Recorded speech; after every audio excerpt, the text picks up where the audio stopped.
குமரி மாவட்டம் ஆலஞ்சி சந்திப்பு பகுதியில் நள்ளிரவில் போக்குவரத்திற்கு இடையூறாக கார் மற்றும் இருசக்கர வாகனங்களை தடுத்து நிறுத்தி அதிக ஒலி எழுப்பும் சைலன்சர்களுடன் பைக் சாகசத்தில் ஈடுபட்ட 20க்கும் மேற்பட்ட போதை இளைஞர்களை அப்பகுதி மக்கள் பிடித்து தர்மஅடி கொடுத்த வீடியோ வெளியாகி இருக்கிறது. மேலும் விவரங்களோடு இணைகிறார் செய்தியாளர் ஆனந்த். வணக்கம் ஆனந்த், விவரங்கள். வணக்கம் சுபா. கன்னியாகுமரி மாவட்டத்தில் கிறிஸ்துமஸ் பண்டிகையை முன்னிட்டு நள்ளிரவு கொண்டாட்டத்தின் போது இருசக்கர வாகனத்தில் சாகசத்தில் ஈடுபடும் இளைஞர்களை கண்டறிந்து விபத்துகளை தடுக்கும் விதமாக மாவட்டம் முழுவதும் 78 தற்காலிக சோதனை சாவடிகளை அமைத்து 1500க்கும் மேற்பட்ட போலீசார் கண்காணிப்பு பணியில் ஈடுபட்டு வந்தனர்.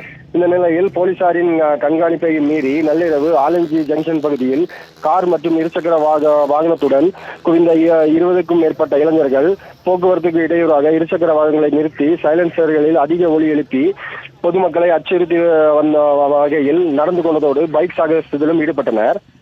இதை கண்ட அப்பகுதி பொதுமக்கள் அந்த இளைஞர்களை கலந்து போக அறிவுறுத்தியும் இளைஞர்கள் சிலர் போதையில் அத்துமீறிய நிலையில் அப்பகுதி பொதுமக்கள் போதை இளைஞர்களை கம்பியாலும் கைகளாலும் அடித்து துரத்தியுள்ளனர்.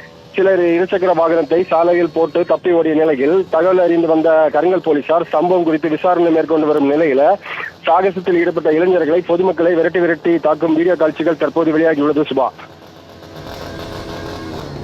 விவரங்களுக்கு நன்றி ஆனந்த்.